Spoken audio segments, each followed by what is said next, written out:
Have a wonderful day. Enjoy the story, everyone. The sun was setting over Cape Haven when Sarah finally managed to breathe after hours of pretending to be happy. The wedding was over, the guests had left, and now it was just her and Ethan at North Carolina's most exclusive resort. Her high heels lay abandoned in the corner of the presidential suite, and she massaged her aching feet while watching the ocean through the panoramic window. Tired? Ethan's deep voice made her turn around. He had removed his jacket and loosened his tie, but still maintained that rigid posture that defined him. At 42, Ethan was everything the business magazines described: imposing, calculating, and absolutely unreachable. Dark hair with silver threads at his temples, gray eyes that seemed to see right through people, and a presence that commanded any room. A little, she admitted, trying not to show the nervousness that had been consuming her since they'd entered the room. It's been a long day. Ethan nodded, pouring himself a whiskey from the suite's bar. The silence between them was heavy, loaded with unspoken expectations. Sarah knew exactly why she was there. The marriage contract had been clear. She would be the perfect wife in public. He would guarantee her family's financial stability. Simple, straightforward. No emotional complications. Would you like something to drink? He asked, noticing how she nervously played with the wedding ring that still felt strange on her finger. Maybe some water, she murmured, watching him move through the suite with the confidence of someone accustomed to controlling every situation. When he handed her the glass, their fingers touched briefly. Sarah felt an unexpected shiver run up her spine. There was something in the way he looked at her, not with the coldness he showed the rest of the world, but with a genuine curiosity that left her unsettled. Sarah, he said her name in a way she'd never heard before, as if testing how it sounded on his lips. We need to talk about expectations. She swallowed hard. She knew this moment would come. I understand the agreement, Ethan. You don't need to worry. It's not about the agreement. He moved closer, and she could smell his woody cologne mixed with something uniquely masculine. It's about tonight. Sarah's heart raced. She had tried to prepare herself mentally for this moment, but now with him so close, all her certainties seemed to crumble. She began, but the words were lost when she saw his expression change. The mask of absolute control slipped for an instant, revealing something more vulnerable underneath. You're scared, he observed, not as a question, but as a gentle statement. Sarah nodded, unable to lie. A little. Ethan stepped back, giving her space to breathe. You don't need to be. I'm not the monster they paint me as in the newspapers, at least not with you. I know that, she said quickly, surprising herself with the conviction in her voice. I mean, I hope you're not. An almost imperceptible smile touched his lips. Honesty, that's refreshing. Sarah felt her cheeks flush. My mother always said I talk too much when I'm nervous. And are you nervous now? Very, she admitted, laughing nervously. That's pretty obvious, isn't it? Ethan studied her face for a long moment. There was something about her that intrigued him, a combination of vulnerability and strength he hadn't expected to find. When his lawyers had presented her profile, he saw only numbers: age, education, family. But the woman standing before him was far more complex than any report could capture. Sarah, he said softly, there's something you need to know about me. I don't do anything halfway. If we're going to do this, we're going to do it right. She stared at him, confused. What do you mean? I mean that regardless of how this marriage started, while we're together, you will be respected, protected, cared for. He paused, his gray eyes intensifying. I would never force a woman to do something she didn't want to do.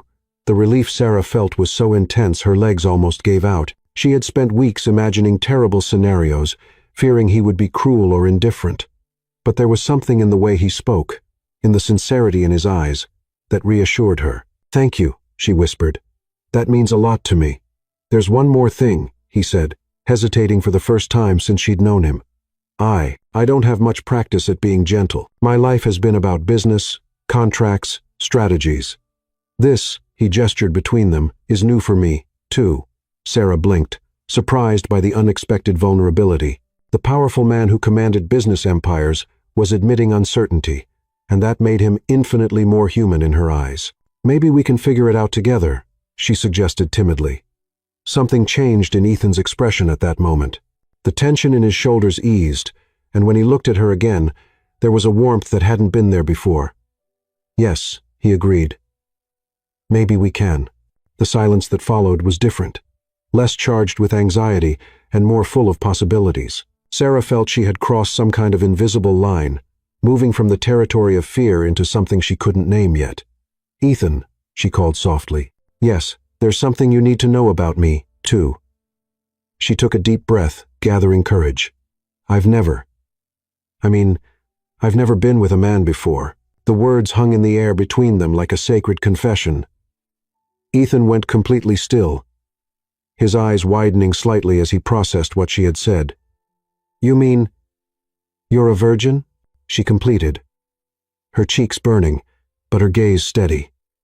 "I know that probably wasn't what you expected in an arrangement like this, but I couldn't go through with this without you knowing." Ethan was silent for so long that Sarah began to wonder if she had made a terrible mistake. Maybe he would change his mind about everything. Maybe the deal would be cancelled. "Sarah." His voice came out rougher than usual, loaded with an emotion she couldn't decipher. "Look at me." She raised her eyes, expecting to see disappointment or irritation. But what she found left her breathless. There was something in Ethan's gray eyes that seemed like a mixture of admiration, protection, and something much deeper that she didn't dare name. "Thank you for telling me," he said finally. That changes everything." "Changes how?" she asked, her voice barely audible. Ethan approached again, but this time his movements were different, more careful, more reverent. "It changes because now I know that tonight isn't just about the two of us. It's about you trusting me with something precious." And in that moment, as the ocean whispered outside and the stars began to appear in Cape Haven's sky, Sarah felt something shifting inside her. The cold, calculating man she had feared had disappeared, replaced by someone who looked at her as if she were the most valuable thing he had ever found. But as the night deepened around them, one question remained in the air, unspoken, but present in every look they exchanged. What would happen when the sun rose and they had to return to the real world, where contracts mattered more than budding feelings? Breakfast on the resort terrace should have been romantic. The ocean view was breathtaking.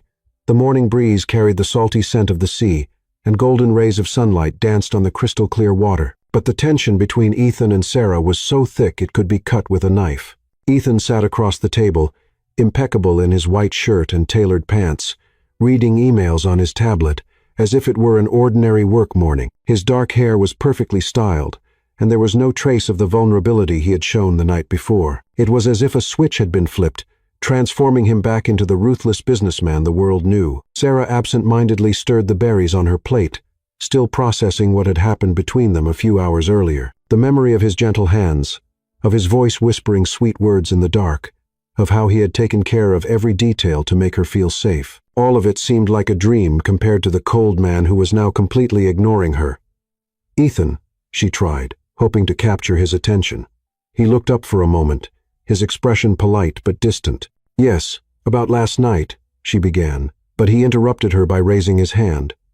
"We need to establish some rules," he said, setting the tablet aside and leaning back in his chair. His voice was businesslike, professional, as if he were conducting a business meeting. "Now that we've consummated the marriage, it's important that we both understand the expectations moving forward." Sarah felt like she'd been slapped. Consummated the marriage? Was that how he referred to the most intimate and transformative night of her life? "Expectations?" she repeated, trying to keep her voice steady. "In public, we'll be the perfect couple. Smiles, affectionate gestures, everything expected of newlyweds." Ethan enumerated the points as if they were contract clauses. Social appearances, charity events, business dinners. "You'll be charming, elegant, the ideal wife." Sarah nodded slowly, though each word felt like a stone in her stomach. "And in private?" "In private, we maintain our distance." The answer came quickly, definitively. Separate rooms. Separate lives. What happened yesterday was necessary to validate the marriage, but it doesn't need to happen again. The silence that followed was deafening. Sarah felt her cheeks burning with humiliation and anger. How could he reduce something so beautiful and meaningful to mere validation? "I see," she said finally, surprising herself with the coldness in her own voice. "So, I'm just a very well-paid employee." Ethan looked at her sharply, something dangerous glinting in his gray eyes. "You're being dramatic." "Dramatic?" Sarah stood up abruptly, the chair scraping against the stone floor. "You treated me like I was something precious last night, and this morning you're telling me it was just business. If that's not reason for drama, I don't know what island." Sarah. His voice carried a warning tone that she chose to ignore. "Number." She planted her hands on the table, leaning toward him. "You can't just erase what happened between us. You can't pretend you didn't feel anything." For a moment, Ethan's mask slipped. She saw the internal struggle in his eyes, the way his jaw tightened, how his fists clenched around the napkin. But when he spoke again, his voice was perfectly controlled. "What I felt or didn't feel is irrelevant. This is a business arrangement, Sarah. The sooner you accept that, the better for both of us." The wound was so deep she almost staggered. But instead of crying or begging, something stronger awakened within her. Pride, determination, an absolute refusal to be reduced to a mere object in his power game. "Fine," she said, straightening her shoulders. "If that's how you want to play it, then let's play." Ethan raised an eyebrow, clearly not expecting this reaction. "What do you mean?" "I mean, you're going to get exactly what you asked for.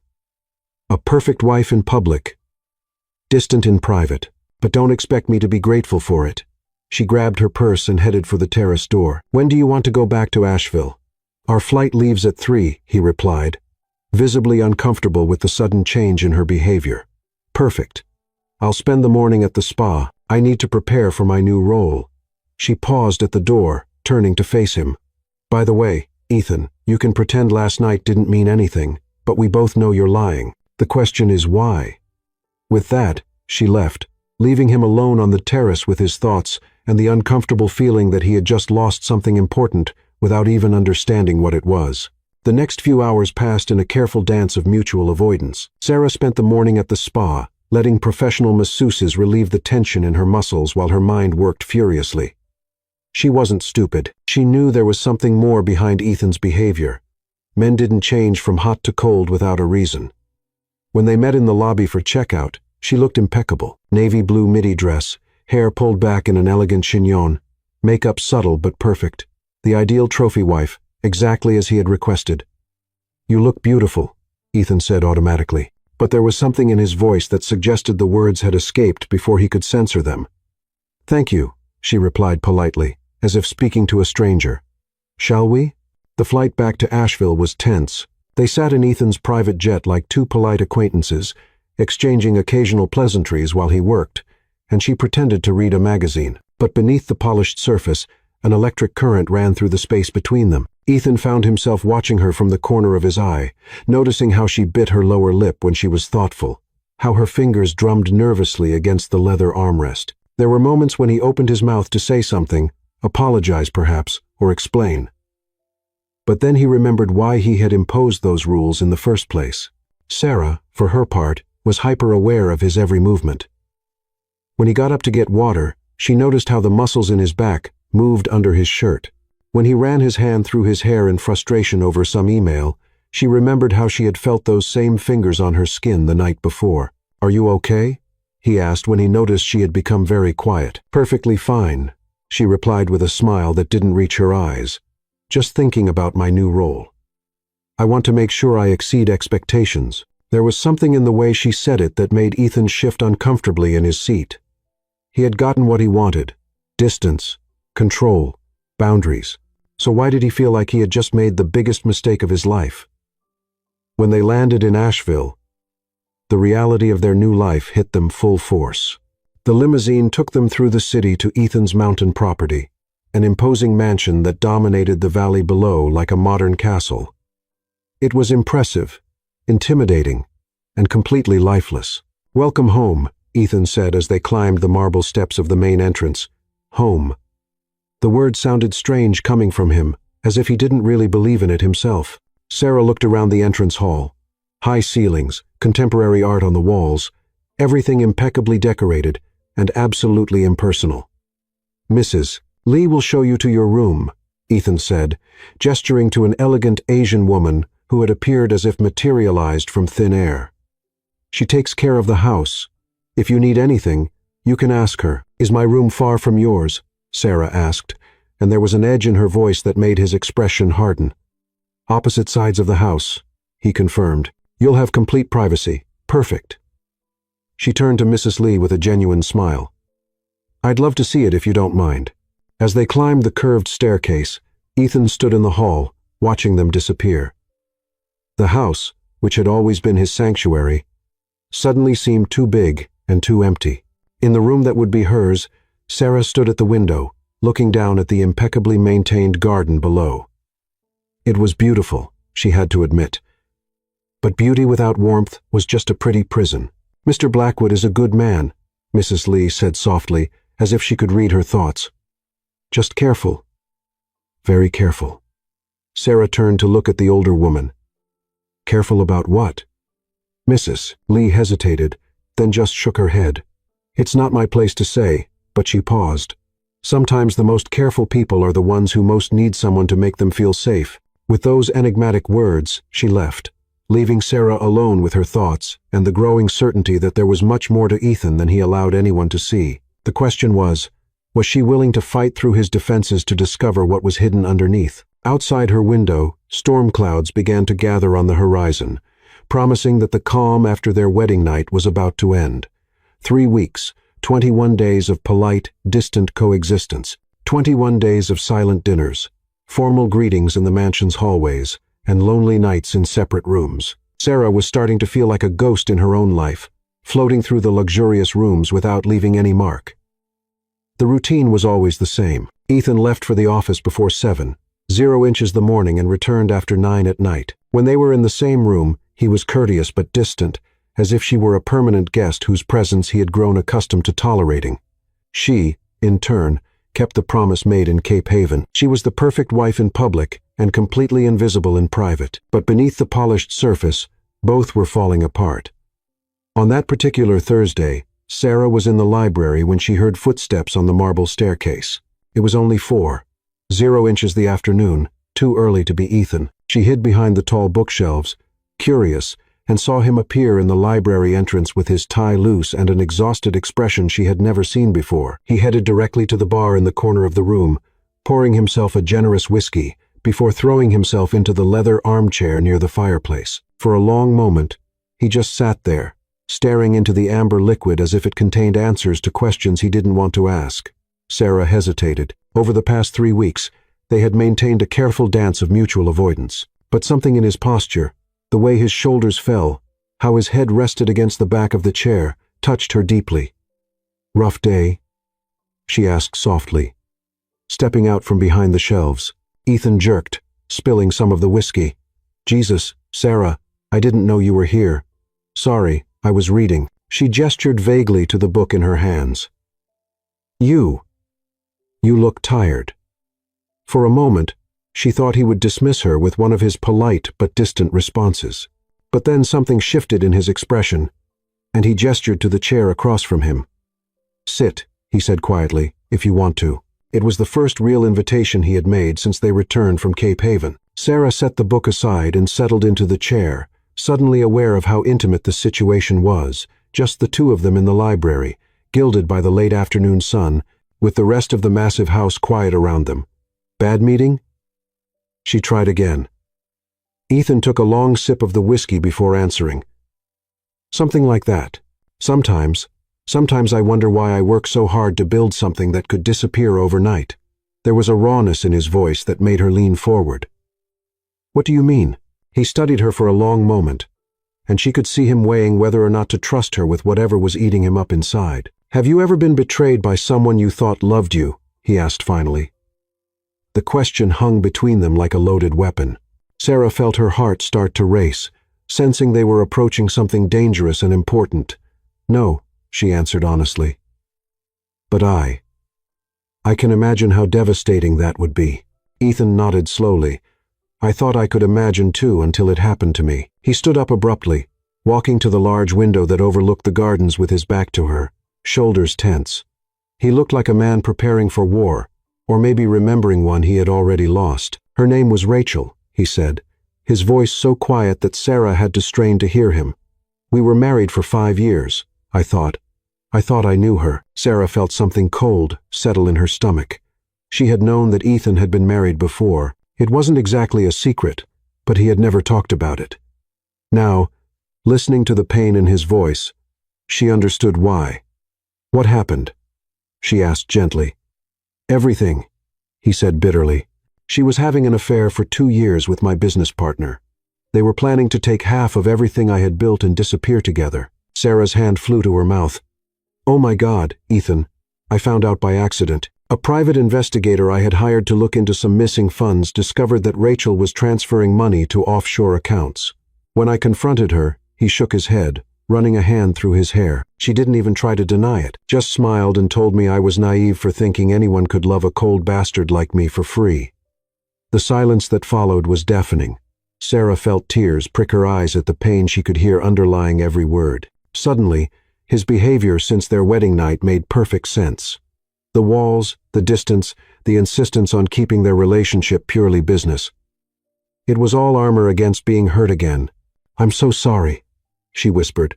Ethan turned to look at her, and the expression on his face nearly broke her heart. "Are you? Or are you just thinking about how you can use this information?" The question hit her like a physical blow. "How can you ask me that?" "Because in my experience, everyone has an angle, Sarah. Everyone wants something, and the people who claim to care about you are often the ones who can hurt you the most." Sarah stood up slowly, her own anger starting to build. "So that's what you think of me? That I'm just another Rachel waiting for my chance to destroy you?" "I don't know what to think," he admitted. And the honesty in his voice was more devastating than any accusation could have been. "Well, let me help you," she said, stepping closer to him. "I'm not her. I didn't choose to be here, but I am here, and I have done everything you asked. I have been polite, distant, perfect in public. I have never asked you for anything beyond basic human decency. So, don't you dare compare me to someone who betrayed you." Ethan stared at her, clearly taken aback by her intensity. "Sarah, no." "You listen to me now," she continued, her voice growing stronger. "I understand that you were hurt. I understand that you don't trust easily. But I will not be punished for someone else's crimes. I will not be treated like a potential enemy when all I have done is try to make the best of a situation that neither of us chose." They stood facing each other in the fading light, both breathing hard, both raw from the honesty that had been unleashed between them. Outside, the sun was setting behind the mountains, painting the library in shades of gold and crimson. "She took everything," Ethan said finally, his voice broken. 5 years of my life, half my fortune, and worst of all, she made me believe that I was incapable of being loved for who I am." Sarah felt her anger drain away, replaced by something much deeper and more dangerous. Compassion. "She was wrong. How can you know that? You barely know me." "Because," she said, stepping even closer, "the man who held me so gently our first night, who was so careful to make sure I felt safe, that man is capable of being loved. That man deserves to be loved." Something flickered in Ethan's eyes. "Hope, maybe, or fear, or both. That man is dangerous, Sarah. He wants things he can't have." "Like what?" The question hung between them, loaded with possibilities and promises and threats all at once. Ethan reached out almost involuntarily and touched her face with the tips of his fingers. "Like you," he whispered. "God help me, but I want you. Not just as a wife to show off, not just as part of a business arrangement. I want you for real. And that scares the hell out of me." Sarah closed her eyes, leaning into his touch despite every rational thought telling her to run. "It scares me too. Does it?" His thumb traced her cheekbone, and she could feel him trembling. "Because sometimes I think you see right through all my carefully constructed walls, and it makes me want to either pull you closer or run as far away as possible." When she opened her eyes, the look on his face nearly undid her. Vulnerability, desire, fear, hope, everything warring for dominance in those gray depths that had haunted her dreams for weeks. "Don't run," she whispered. "Sarah," her name was a warning, a plea, a prayer all at once. "Don't run, Ethan. I'm not her. I won't hurt you." For a moment, she thought he might kiss her. His eyes dropped to her lips, and she could feel the pull between them like a physical force. But then he stepped back, his walls slamming into place so quickly that she gasped from the sudden cold. "I can't," he said roughly. "I won't survive if you turn out to be wrong." With that, he grabbed his whiskey and strode out of the library, leaving her standing alone in the fading light. wondering if she had just gained insight into his soul, or lost him forever. Outside, the first stars were appearing in the darkening sky, and somewhere in the distance she could hear thunder rumbling, a promise that the storm brewing between them was far from over. The storm arrived 2 nights after the conversation in the library, bringing with it furious winds that moaned through the mountains like lost souls. Sarah was on her bedroom balcony, watching lightning tear through the dark sky, when she heard the front door slam with enough force to echo throughout the entire mansion. It was almost 11 at night. Ethan had left that morning for a meeting in Charlotte and wasn't expected back until the next day. But there he was, climbing the stairs with heavy steps, his shoes leaving wet prints on the polished marble. She saw him stop in the hallway, hesitating at his own door before turning and walking in the opposite direction toward her. Sarah's heart raced when he knocked softly on the door. "Sarah, are you awake?" There was something different in his voice, an urgency, a fragility she had never heard before. She opened the door and immediately noticed his state. Dark suit soaked by the rain, hair plastered to his forehead, gray eyes gleaming with an intensity that made her step back. "My God, you're soaked." "What happened?" she asked, noticing how he trembled slightly. "The meeting ended early," he said, but there was something more. His eyes couldn't fix on hers, as if he were fighting some internal battle. I couldn't stay away." The words hung between them like a dangerous confession. Sarah felt her pulse quicken as she realized the truth behind them. He had driven through the storm because he couldn't bear to be separated from her for another night. "Ethan, you need to get out of those wet clothes before you get sick," she said, trying to keep practicality in her voice while her mind screamed warnings about the intimacy of the situation. Can I come in just for a moment?" She nodded, stepping aside so he could pass. Her room was smaller than his, more cozy with golden silk curtains and a fireplace that crackled softly. Ethan stopped in the center of the space, dripping on the Persian rug, looking lost. "Stay there," she instructed, disappearing into the bathroom to get towels. When she returned, he hadn't moved, just stood there like a wet statue, staring at the flames in the fireplace. "Here," she said softly, approaching with a large towel. "Let me help." When she reached for his wet hair, he closed his eyes and sighed deeply, as if her touch were the only thing keeping him standing. The intimacy of the gesture, her carefully drying his face, his neck, while he remained completely still, was almost unbearable. "Sarah," he murmured, his voice, "I shouldn't be here." "Then why are you?" she asked softly, her hands stopping their movement but remaining on his face. He opened his eyes, and what she saw there took her breath away. It was not just desire, it was desperation, need, as if she were air and he were drowning. "Because you're killing me," he confessed. "These past weeks pretending I don't feel anything, keeping my distance, it's destroying me inside." "Then stop pretending," she whispered. "I can't. If I stop, if I allow myself to feel all of this." He shook his head, as if fighting against himself. "I won't survive when you leave me." "Who said I'm going to leave you?" The question came out before she could censor it, loaded with promises neither of them was prepared to make. But as the words hung between them, Sarah realized she had said them because they were true.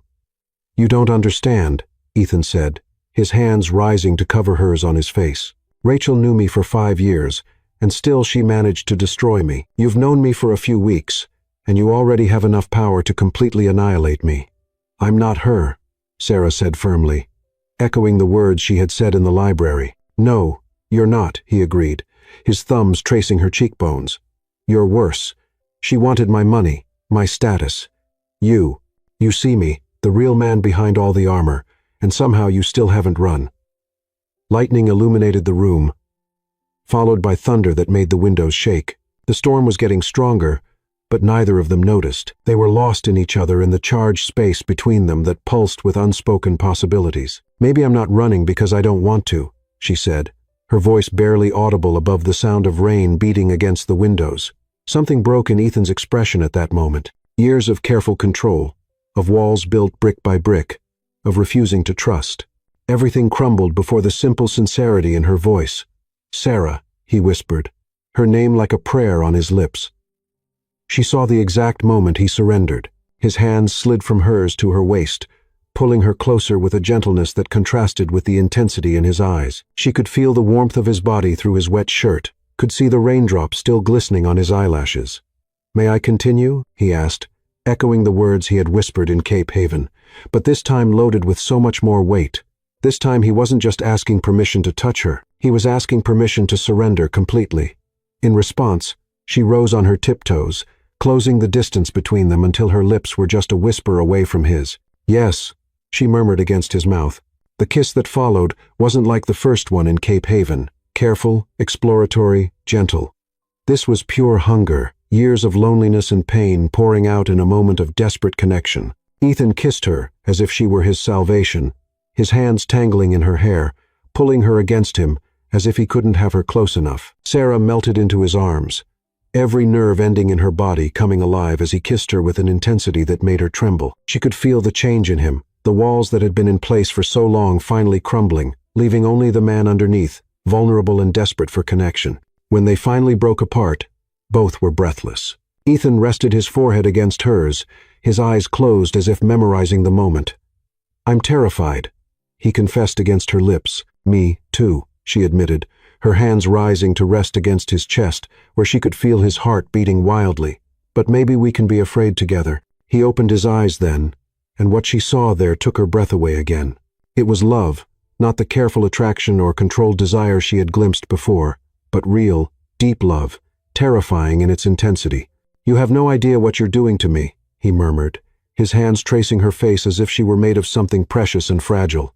"Show me," she whispered, and he showed her, with trembling hands that revered every touch, with kisses that whispered promises neither dared speak aloud, with a tenderness that contrasted with the raging storm outside. When he led her to the bed, it was as if he were touching something sacred. "Are you sure?" he asked one last time, his hands framing her face in the golden light of the fireplace. "I've never been more sure of anything," she replied, and saw the last of his walls crumble completely. What happened next was more than physical. It was a complete transformation. The cold, controlled man who had established rules and kept his distance disappeared entirely, replaced by someone who touched her as if she were a miracle, who whispered her name like a blessing, who surrendered so completely that she could feel the change happening in real time. When dawn finally arrived, finding them intertwined among rumpled sheets, the storm had passed, but the transformation that had happened during the night was permanent. Ethan, the ruthless businessman who had built walls to protect his heart, had become someone else entirely. And as Sarah slept in his arms, her face soft in the morning light, he knew there was no going back. He had fallen in love with his wife, completely and irrevocably. But as he watched the shadows dance on the walls, one question remained. When the real world came knocking at their door again, would this new man he had become be strong enough to fight for what he had found? The golden morning light filtered through the silk curtains when Sarah awakened, wrapped in strong arms that held her as if she were the most precious thing in the world. For one perfect moment, she just lay there, breathing in Ethan's woody scent, feeling the steady rhythm of his heart against her back. Then she remembered where she was. In her own bed with her husband, after a night that had changed everything between them. Panic began to set in. What if he woke up with regrets? What if daylight brought back the cold, distant man she had known for weeks? As if he could sense her tension, Ethan stirred behind her, his voice husky with sleep. "Good morning." She turned in his arms, preparing herself for anything. Rejection, regret, the return of carefully constructed walls. But what she found took her breath away. His gray eyes were soft, vulnerable, full of a tenderness she had never seen before. "How did you sleep?" he asked, his hand tracing lazily along her arm. "Better than I have in weeks," she admitted. "And you?" A small but genuine smile touched his lips. "I can't remember the last time I slept so well until last night." The relief she felt was so intense it almost made her cry. He wasn't running. He wasn't shutting down. The man who had surrendered in the darkness was still there in the light of day. "Ethan," she began, but he silenced her words with a gentle kiss. "Don't say it was a mistake," he murmured against her lips. "Please let me have this at least for a few more hours." "That's not what I was going to say," she replied, her hands rising to frame his face. "I was going to say that I don't regret it, any of it." Something changed in his expression, surprise, relief, and something deeper that made her heart race. "Even knowing this complicates everything.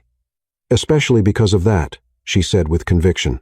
"Ethan, I don't want a marriage of convenience. Not anymore. I want you. The real man.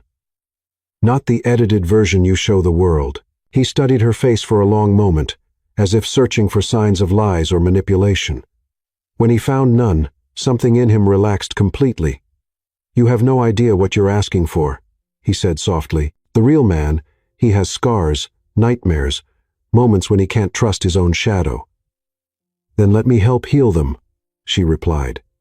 "Let me show you that not everyone is going to hurt you." The next 2 weeks were a revelation. Ethan began coming home earlier, finding excuses to work from the home office instead of going downtown. Dinners that had once been silent, formal events became long, intimate conversations about everything and nothing. He began to show her parts of himself he had kept hidden, how he really laughed when something genuinely amused him, how his eyes softened when he talked about the philanthropic projects he secretly funded, how he became almost shy when he received genuine affection. "Did you know he pays for the education of 50 underprivileged children?"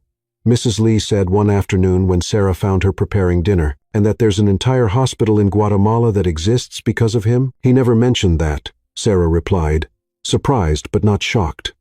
She was beginning to understand that there were layers to Ethan. She was only beginning to discover. "Mr. Blackwood doesn't talk about the good things he does," Mrs. Lee continued, smiling. "But since you arrived, he smiles more, laughs more, seems more alive." It was true. There was a different energy in the house now. The hallways that had once seemed cold and echoing now resonated with conversations and occasional laughter. Ethan had begun showing her his favorite corners of the property, the secret garden where he went when he needed to think, the observatory on the top floor that offered breathtaking views of the Blue Ridge Mountains. "Rachel hated this place," he said one evening as they walked through the moonlit gardens. "She said it was too isolated, too quiet. She wanted us to live in the city." "And you?" Sarah asked, slipping her hand into his. "What did you want?" "This," he replied simply, gesturing to the mountains around them. "Peace. Silence. A place where I could be myself."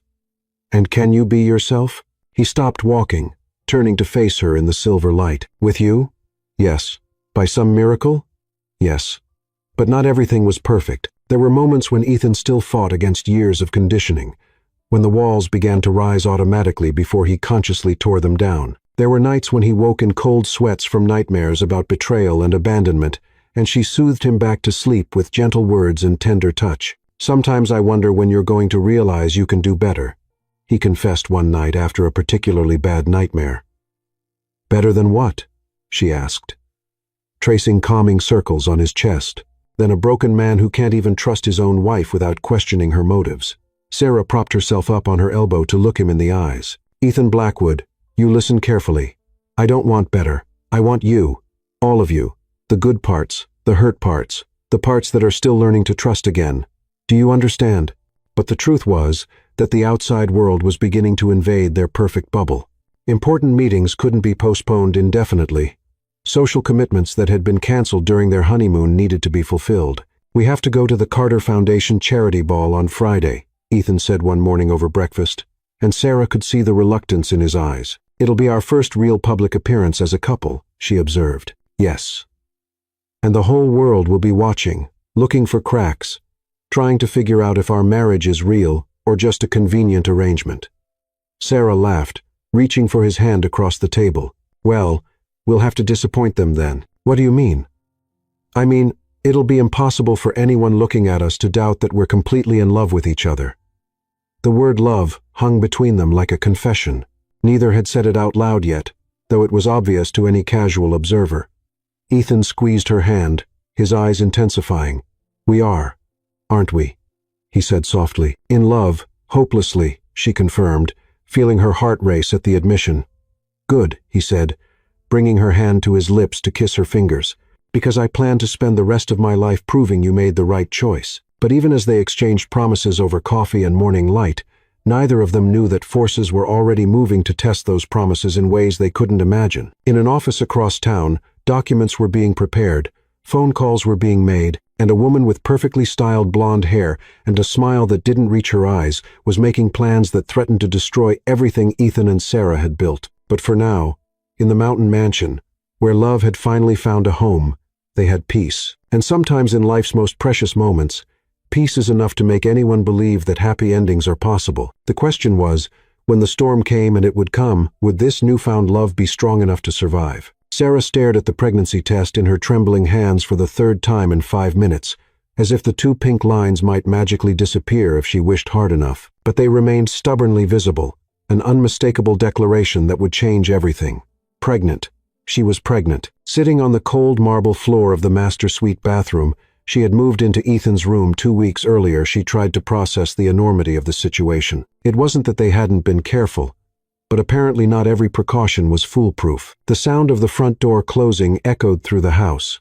Ethan was home earlier than usual, probably eager to continue the conversation they had started at breakfast about expanding his charitable foundation. How could she tell him this? How would he react? "Sarah, where are you?" His voice echoed up the stairs. "Up here," she called back, her voice sounding strangely normal to her own ears. "I'll be down in a minute." She hid the test in the vanity drawer along with the box, deciding she needed time to find the right words. But when she went downstairs and saw Ethan in the living room, removing his tie with that soft smile he reserved only for her, guilt hit her like a punch. "How was your day?" he asked, approaching to kiss her gently. It was a ritual they had developed, these small moments of reconnection when he came home. "It was interesting," she said, trying to keep her voice casual as she stepped away from his arms. If he touched her now, if she melted into his embrace, as she always did, she would end up telling him everything before she was ready. Ethan noticed the change immediately. His gray eyes narrowed slightly, reading the nuances of her behavior with the precision of someone who had learned to study her every expression. "Did something happen?" he asked, his voice carrying that caution that still appeared when he sensed something might be wrong between them. "Not exactly," Sarah replied, walking to the window overlooking the gardens. "Ethan, can I ask you a hypothetical question?" He joined her at the window, but maintained a careful distance. "Of course. What do you think about children?" The question seemed to catch him completely off guard. He blinked as if processing not just the words, but all the implications behind them. "Children," he repeated slowly. "You mean in general? Or for us? Have you ever thought about having kids?" Ethan was quiet for a long moment, looking out at the gardens where the afternoon light created golden shadows. "With Rachel, we talked about it sometimes. It was more of an expectation than a real desire. You know, part of the perfect life plan she had mapped out." Sarah felt her stomach clench. And now he turned to look at her, and there was something vulnerable in his expression. "Honestly, I never allowed myself to think about it. After the divorce, the idea of bringing a child into this world, of being responsible for shaping them, it terrified me. Why?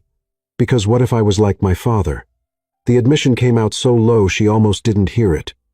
Cold, distant, more concerned with business than family. What if I didn't know how to love a child the way they deserve?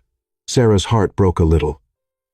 "Ethan, you're not like that. The man I know who holds me when I have nightmares, who remembers how I like my coffee, who cares so much about strangers' happiness that he funds entire schools, that man would be an incredible father." Ethan studied her with growing care. "Why are we talking about this, Sarah?" She took a deep breath, knowing the moment of truth had arrived. "Because I took a test today." The silence that followed was deafening.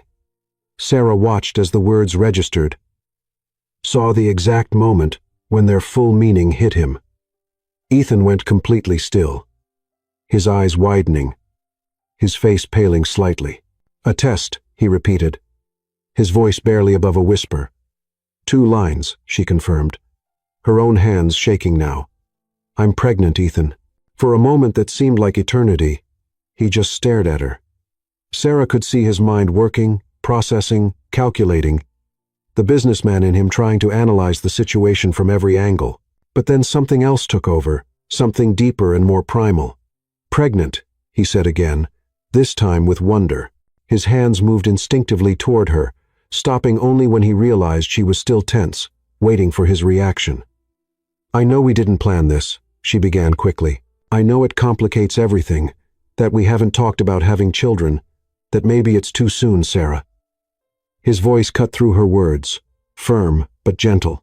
"Stop." She stopped, biting her lower lip as she waited for the verdict that would change everything. "You're scared," he observed, not as a question, but as a statement.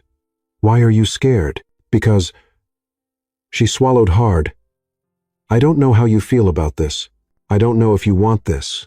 I don't know if—" This time he interrupted her with actions instead of words, closing the distance between them and pulling her into his arms. When he spoke, his voice was thick with emotion. "You think I wouldn't want this? You think I wouldn't want a family with the woman I love?" "I didn't know," she whispered against his chest. "You never talked about wanting children, because I never knew I wanted them until now." He pulled back slightly so he could look into her eyes. "Until this moment, I didn't know it was possible to want something so much it physically hurts." "Really?"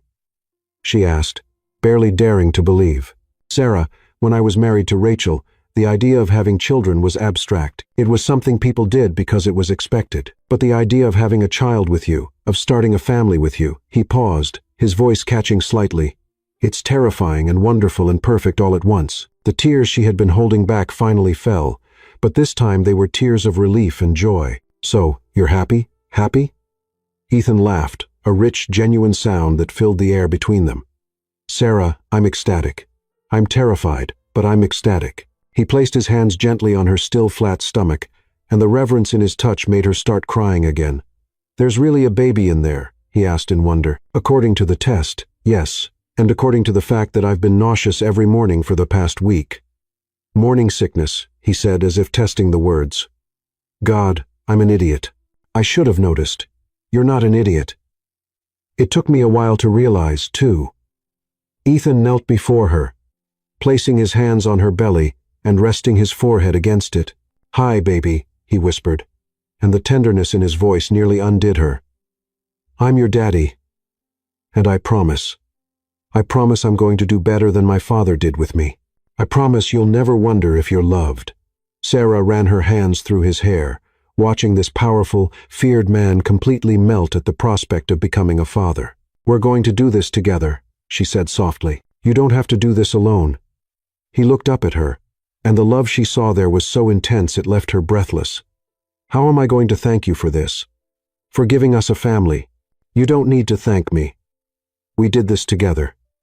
"Sarah," he said, standing and taking her face in his hands, "I love you. I love you more than I thought it was possible to love anyone. And now you're giving me the most precious thing in the world. I love you too," she whispered. "And our baby is going to have the best parents in the world." When they kissed, it was a seal of promise, not just of the love they shared, but of the future they would build together. Ethan held her as if she were made of glass, conscious now that she carried something infinitely precious. But as night fell over the mountain mansion, neither of them knew that their perfect happiness would soon be tested in ways they couldn't imagine. Because sometimes when life finally gives you everything you've always wanted, that's exactly when the darkest forces decide to try to take it away from you. For now, though, they had this night, a night of promises whispered to the baby growing between them, of plans made in soft voices, and the absolute certainty that whatever happened, they would face it together. The Asheville Country Club had never seemed as intimidating as it did that Saturday night. The golden lights emanating from the main ballroom windows created a welcoming glow that contrasted sharply with the anxiety growing in Sarah's stomach. She adjusted the navy blue dress Ethan had chosen for her. Elegant but not too flashy, sophisticated enough to impress, but conservative enough not to give the gossips ammunition. "You look beautiful," Ethan murmured as they walked toward the entrance, his hand holding hers firmly. He was impeccable in his black tuxedo, every inch the powerful businessman the world knew, but she could feel the tension in his muscles. "I'm nervous," she admitted, stopping for a moment to take a deep breath. At 3 months pregnant, she wasn't showing yet, but the constant awareness that she was carrying Ethan's child made her feel simultaneously stronger and more vulnerable. "I'll be by your side all night," he promised, turning to face her. "And if anyone says anything inappropriate, you'll smile politely and take me to dance," Sarah completed, echoing the words they had practiced. "Remember, tonight isn't about proving anything to them. It's about us." Ethan nodded, but she could see the warrior gleam in his gray eyes. He was ready for battle if necessary. The ballroom was packed with Asheville's elite and beyond. Politicians, CEOs, old money heirs, and their perfectly coiffed wives. Conversation stopped when Ethan and Sarah entered, replaced by whispers and barely concealed stares. Sarah could feel the weight of expectations, curiosity, and yes, judgment. Mr. Blackwood, a jovial voice cut through the murmur. Senator Thompson, a portly man with a smile that never reached his eyes, approached with his wife Eleanor, whose icy blue gaze immediately fixed on Sarah like a laser. Senator, Mrs. Thompson, Ethan responded smoothly. I'd like you to meet my wife, Sarah. Charming, Eleanor said, her voice dripping with false sweetness. Tell me, dear, where did you two meet? Such a romantic story, I'm sure. Sarah felt the trap immediately. The question seemed innocent enough, but everyone knew that Ethan and Sarah's marriage had been sudden, unexpected. Any answer she gave would be dissected and analyzed. Actually, we met through mutual friends, Sarah said calmly. Sometimes the best things happen when you least expect them. Indeed, Eleanor replied, her smile sharp. And such a quick courtship. You must have swept him off his feet immediately.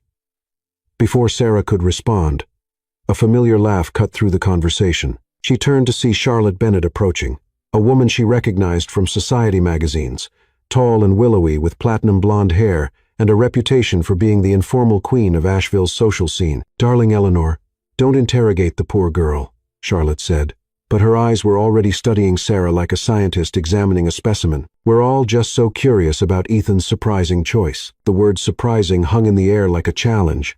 Sarah felt her cheeks warm, but before she could respond, Ethan's arm tightened around her waist. Surprising how? He asked, his voice deceptively casual, but carrying an edge everyone recognized. Oh, don't be defensive, Ethan, Charlotte laughed. It's just that we expected, well, someone more like Rachel.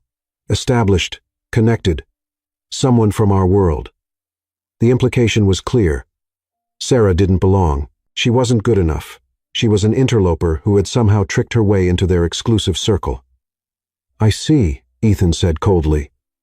And what exactly is our world, Charlotte? But before Charlotte could answer, another voice joined the conversation. I think what Charlotte means, said Thomas Carter, the event's host, is that you've always been so private about your personal life.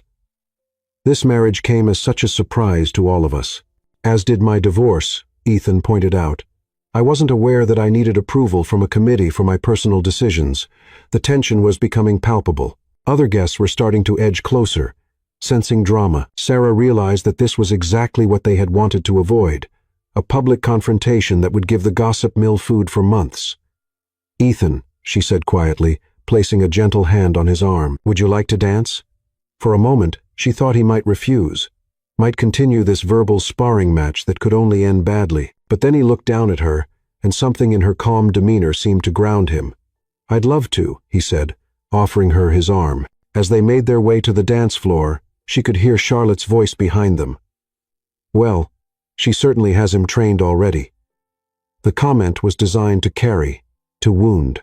Sarah felt her spine stiffen, but she kept walking. On the dance floor, Ethan pulled her into his arms, and for a moment, the rest of the room faded away. I should have said something, he murmured in her ear as they swayed to the music. Should have put them in their place. You did exactly what you needed to do, she replied. You showed them that I matter more to you than their opinions. You do. God, Sarah, you matter more to me than anything. They danced in comfortable silence for a few minutes, lost in each other, despite being surrounded by people who clearly wanted them to fail. But when the song ended, reality crashed back. Excuse me, a sharp voice cut through their moment. Eleanor Thompson had approached, flanked by two other women Sarah didn't recognize. I hope you don't mind me asking, but there are some rumors circulating. What kind of rumors? Ethan asked, his voice dangerous. About your getting married so quickly. Some people are saying... Eleanor's smile was predatory now. Well, they're saying maybe there was a reason for the rush. The implication was clear and cruel. They were suggesting that Sarah had trapped Ethan with a pregnancy, that she was nothing more than a gold digger who had gotten lucky. Sarah felt the familiar surge of anger, but this time it was different. This time it wasn't just about her. It was about her family, her unborn child, and the life she and Ethan were building together. You're absolutely right, she said, stepping forward with a smile that was all teeth. There was a reason for the rush. Eleanor's eyes lit up with triumph, clearly thinking she had gotten the confession she was fishing for. You see, Sarah continued, her voice carrying clearly through the room, when you find someone who loves you completely, who sees you for who you really are, and accepts all of it, the good, the bad, the complicated, You don't waste time with games. You don't wait for some arbitrary timeline that makes other people comfortable. You grab hold of that love with both hands because you know it's rare. She turned to look at Ethan, and the love in her eyes was so obvious that even the most cynical observer couldn't doubt it. My husband, she continued, the word carrying pride and possessiveness, could have married anyone. Any woman in this room would have said yes, but he chose me, not because I trapped him, not because I offer anything more than my heart. He chose me because when I look at him, I don't see the powerful businessman or the bank account or the social status. I see the man who holds me when I can't sleep, who remembers exactly how I like my coffee, who would give up everything he has before letting anyone hurt me. The room had gone completely quiet. Every conversation had stopped. Every eye was on them. So yes, Sarah said, turning back to Eleanor with a smile that was pure steel, there was a reason for the rush. The reason is that when you find true love, only a fool lets it slip away. For a moment that seemed like eternity, nobody spoke. Then slowly, someone started to clap. Then, another person. Within seconds, half the room was applauding. Ethan stared at his wife in complete awe. This woman, his woman, had just taken on all of Asheville society and won. She had defended their love, their marriage, their family with a grace and strength that left him breathless. I love you, he whispered in her ear, pulling her close. I love you, too, she whispered back. Now, shall we give them something else to talk about? Without waiting for an answer, she kissed him right there in front of everyone, deep and passionate, and completely unapologetic. When they broke apart, the applause was deafening. Charlotte Bennett approached them, her expression grudgingly respectful. That was impressive, she admitted. Perhaps I misjudged you. Perhaps you did, Sarah replied graciously. But I understand. It's hard to trust something that seems too good to be true. The truth is, I'm the luckiest woman in this room, because I get to go home with him. As the evening wound down and they said their goodbyes, Sarah realized that something fundamental had changed. She was no longer the outsider trying to fit in.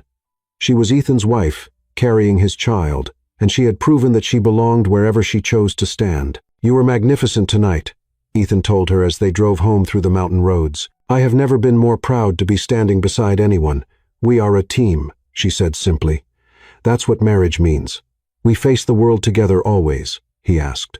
Always, she promised. But even as they made that promise, neither of them knew that their greatest test was yet to come. Because in a small apartment across town, a woman with blonde hair and bitter eyes was watching news coverage of the gala on her laptop, planning her next move. Rachel Blackwood wasn't done with them yet. The first sign that something was wrong came on a cold Monday in December when Sarah was 5 months pregnant. She was in the kitchen preparing breakfast, one hand unconsciously caressing her rounded belly when she heard Ethan's tense voice coming from the office. What do you mean she's contesting the divorce? His voice cut through the morning air like a blade. That was finalized 3 years ago, Matthew. Sarah stopped stirring the eggs, a sudden chill spreading through her chest. Rachel. It had to be about Rachel. I don't care what lawyer she hired, Ethan continued, his voice growing more dangerous with each word. The agreement was signed by both parties. She received her compensation and agreed to the terms. Sarah approached the office door, her heart pounding hard. Through the crack, she could see Ethan pacing back and forth, the phone pressed against his ear, his free hand running through his hair in frustration. Claiming coercion? Ethan laughed bitterly. That's ridiculous, Matthew. She had her own legal representation. She was perfectly lucid when she signed. A long pause during which Ethan's face visibly paled. DNA. What do you mean, DNA test? Sarah felt her blood freeze. The baby? Rachel was coming after the baby that hadn't even been born yet. Find everything you can about this, Dr. Salazar, Ethan ordered coldly. And I want a meeting with our legal team this afternoon. If Rachel wants war, she'll get it. When he hung up the phone, Sarah pushed the door open gently. Ethan. He turned, and the expression on his face made her take a step back. It was the same cold mask he had worn before they fell in love, armor against the outside world. But when his eyes met hers, the mask cracked slightly. You heard, he said, not as a question. Enough. She approached carefully, as if he were a wounded animal that might flee. What does she want, Ethan? Everything. His voice was empty, defeated. She wants to annul the divorce, claiming she was coerced into signing. She wants half of everything I've built in the last 3 years. And he stopped, looking at her belly. She's questioning the baby's paternity. What?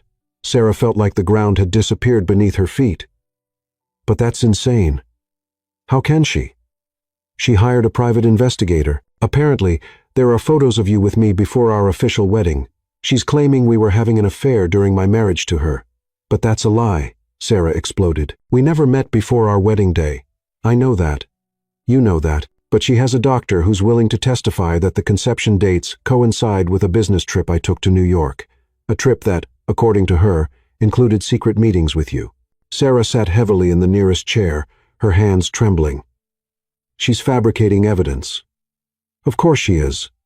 But it'll take time and money to prove that. And meanwhile, Ethan punched the desk, making the papers jump. She got a temporary restraining order, freezing half my assets. How is that possible? Because she claimed I hid assets during the original divorce, that the marriage to you was a sham to protect my money from a possible future challenge. Sarah felt nauseous, and it wasn't morning sickness. So, she's saying our marriage is fake. Worse than that, Ethan knelt beside her chair, taking her hands in his. She's saying you're a con artist I hired to pretend to be my wife, and that the baby belongs to another man. Tears burned Sarah's eyes. Will people believe that? Some will. Especially after the reaction we had at the country club. They'll say we protested too much, that we were trying to convince ourselves as much as them. Sarah was quiet for a long moment, processing the enormity of the situation. Then an iron determination settled in her chest. What do we need to do? Ethan blinked, surprised. Sarah, you don't understand.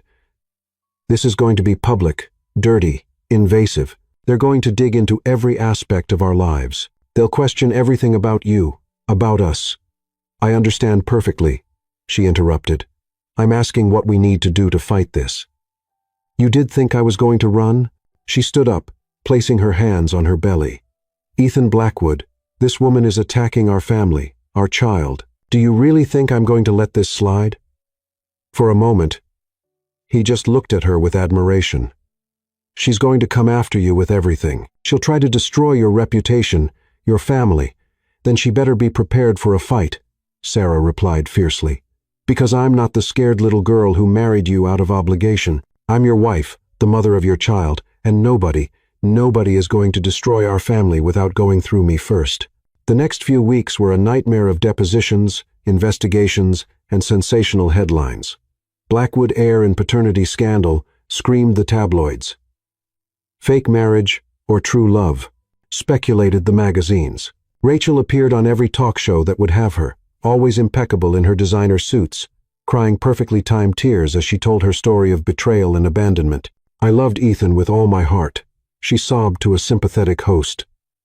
And to find out he was having an affair during our marriage, that he used this girl to hide his assets from me.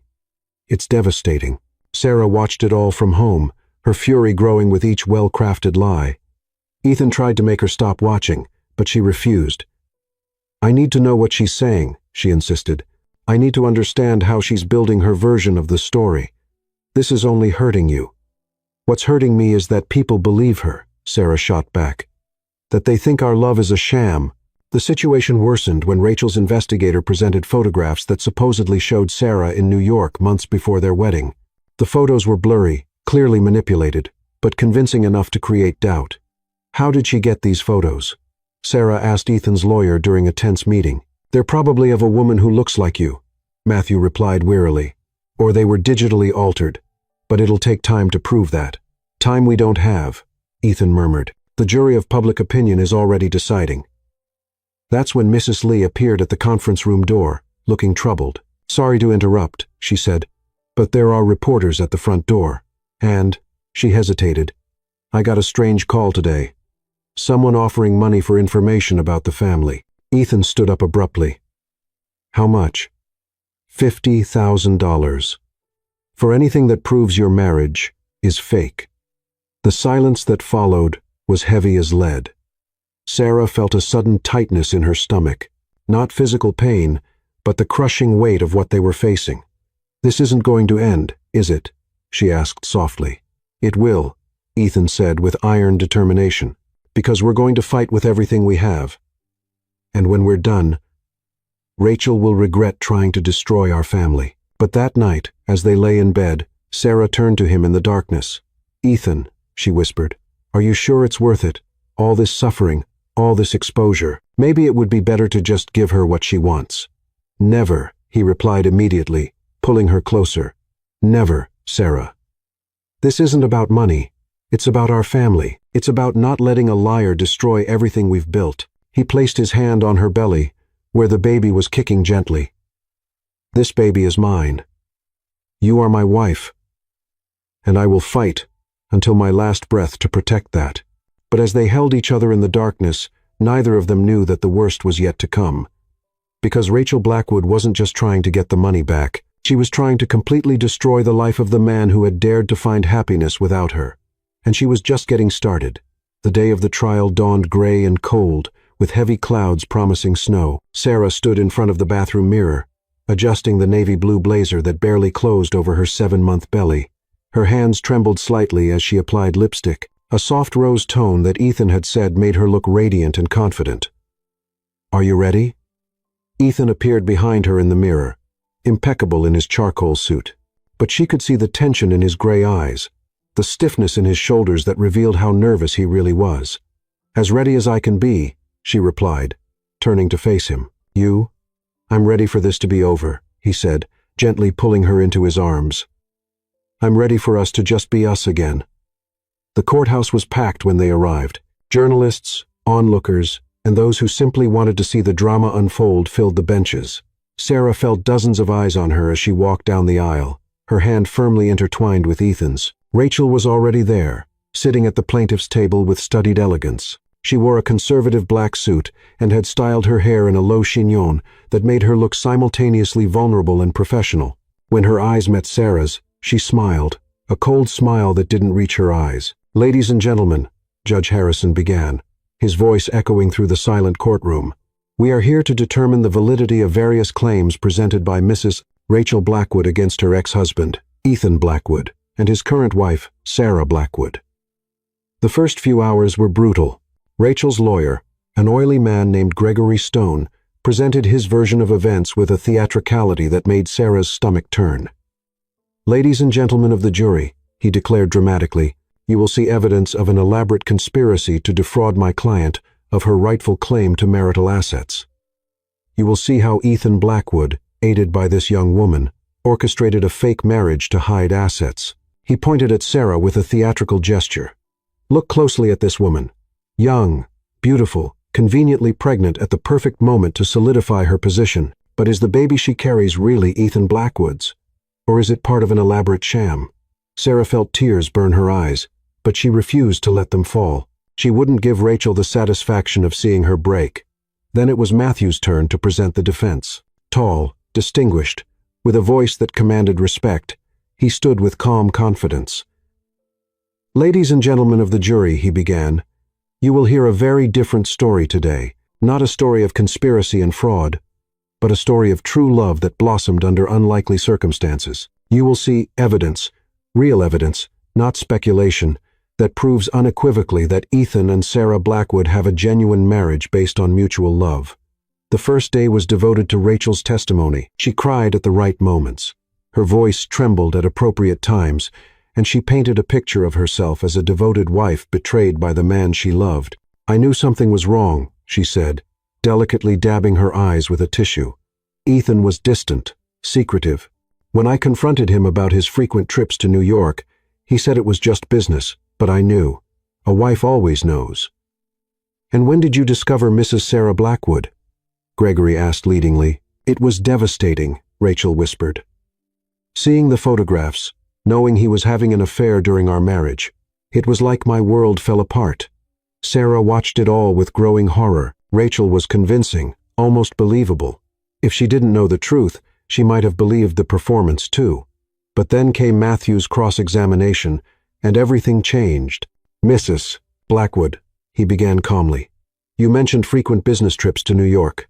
Do you have records of these trips?" "Well, I didn't necessarily keep detailed records." "Interesting, because our records show that Ethan Blackwood was not in New York on the dates you mentioned." In fact, he was in meetings here in Asheville with dozens of witnesses. Rachel faltered slightly. Maybe I confused the dates. Or maybe you fabricated the entire story, Matthew suggested mildly. Tell me, Mrs. Blackwood, do you know a Dr. Salazar? The color drained from Rachel's face. Not immediately. Dr. Salazar is the doctor who allegedly confirmed the conception dates to support your claims. A doctor who, incidentally, had his license revoked 3 months ago for falsifying medical records. The courtroom erupted in murmurs. Sarah felt a surge of hope for the first time in weeks. Matthew wasn't finished. And those photographs that allegedly show my client in New York, our experts determined they were digitally manipulated, using images of a different woman entirely. Each revelation was another nail in the coffin of Rachel's case. But the final blow came when Matthew called a surprise witness. I'd like to call Thomas Carter to the stand. Sarah recognized the name. He was the host of the gala, where she had defended her marriage so eloquently. He was also, apparently, a longtime friend of Ethan's. Mr. Carter, Matthew began, were you present at a dinner party at Ethan Blackwood's home in October 3 years ago? Yes, I was. And did you witness a conversation between Mr. Blackwood and his then-wife Rachel? I did. She was upset about the prenuptial agreement she had signed. She said, and I quote, I'll find a way to get what's mine, even if I have to destroy him to get it. Rachel's face went white. Her attorney objected frantically, but the damage was done. But the moment that really sealed the case came when Ethan himself took the stand. Matthew led him through the timeline of his relationship with Sarah, asking him to describe their first meeting, their wedding night, the development of their feelings. Mr. Blackwood, Matthew said, in your own words, tell the jury about your relationship with your wife. Ethan looked directly at Sarah, and when he spoke, his voice was filled with such raw honesty that the entire courtroom fell silent. When I married Sarah, I thought it would be a business arrangement. I had been so hurt, so closed off after my divorce, that I didn't believe in real love anymore. But Sarah, she saw through all my walls. She was patient when I was difficult, kind when I was cruel, and strong when I was weak. His voice grew softer, more intimate. She didn't marry me for my money or my status. She married me because somehow she saw something in me worth loving. And every single day since then, she has proven that our love is real in 1,000 small ways. And the baby, Matthew prompted. Our baby, Ethan said, his eyes moving to Sarah's swollen belly, is the greatest gift I could ever receive. Not because it's mine biologically, although I have no doubt that it is, but because it's a symbol of the love we've built together. When Gregory tried to cross-examine Ethan to shake his story or find contradictions, Ethan remained unshakable. Every answer was consistent, heartfelt, obviously true. But the final nail in Rachel's case came from a source nobody expected. Her own investigator, called by Matthew in a surprise move. The private investigator admitted that Rachel had offered him an additional $100,000 to create evidence when the real evidence didn't support her claims. She specifically asked me to find a woman who looked like Mrs. Blackwood and photograph her in compromising situations, he testified reluctantly. When I refused, she threatened to ruin my business. By the time closing arguments began, it was clear to everyone that Rachel's case was falling apart. But Matthew didn't take any chances. Ladies and gentlemen of the jury, he said in his final statement, you have seen a woman's scorned attempt to destroy a family out of spite and greed. You've seen fabricated evidence, bribed witnesses, and calculated lies. But you have also seen something beautiful. Genuine love between two people who found each other against all odds. He gestured to Ethan and Sarah. Look at them. Really look at them. Do you see actors playing roles, or do you see a husband and wife who are facing the biggest challenge of their lives together with unwavering support for each other? The jury deliberated for less than 2 hours. When they returned, the foreman stood with the verdict. In the matter of Rachel Blackwood versus Ethan Blackwood, we find for the defendant on all counts. Furthermore, we recommend that Mrs. Rachel Blackwood be held liable for court costs and damages in the amount of $2 million. The courtroom exploded. Sarah felt Ethan's arms around her, felt his tears in her hair as he whispered, "It's over. It's finally over." But even as they celebrated their victory, Sarah knew that the real triumph wasn't in the court's decision. It was in the fact that through it all, through the lies, the accusations, the public humiliation, their love had not only survived, but grown stronger. As they walked out of the courthouse into the crisp autumn air, Sarah felt their baby kick strongly, as if celebrating, too. The future that had seemed so uncertain just hours before now stretched ahead of them, bright with possibility. "What do we do now?" she asked Ethan as photographers clicked away around them. "Now," he said, kissing her softly despite all the cameras, "we go home and we live our lives together." And for the first time in months, Sarah believed that they really could. 4 years later, the mountain mansion had been completely transformed. Where once cold, formal silence had reigned, now children's laughter echoed.